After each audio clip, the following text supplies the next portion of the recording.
আসসালামু আলাইকুম, আপনারা সবাই কেমন আছেন? আজকে আমি রান্না করব ডাঁটা আলু দিয়ে তেলাপিয়া মাছ। এখন আমি মাছটার মধ্যে মশলা মাখাই নিব। হলুদ ফাঁকি দিব, মরিচ ফাঁকি, সাথে একটু ধইনা জিরা দিব, লবণ দিয়ে ভালো করে মাছটা মাখাই নিব। তেল দিয়ে, তেল গরম হয়ে গেছে, মাছটা ছেড়ে দিব। মাছটা আমি উল্টাই দিব। আমার মাছটা ভাজা হয়ে গেছে, উঠাই ফেলবো। এখন পেঁয়াজ দিয়ে দিব। পেঁয়াজটা ভাজা হইলে আদা রসুন বাটা দিয়ে দিব। আদা রসুনটা ভাজা হইলে একটু লবণ দিয়ে দিব।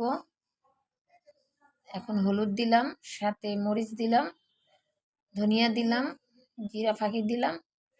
একটু পানি দিয়ে মশলাটা কষাবো। এখন আমি কষানো হয়ে গেছে, আলু দিয়ে দিব। আলুটা ভালো করে কষানো হয়ে গেছে, আমি এখন তরকারিতে ঝোল দিয়ে দিব। এখন আমি ডাঁটা দিয়ে দিব।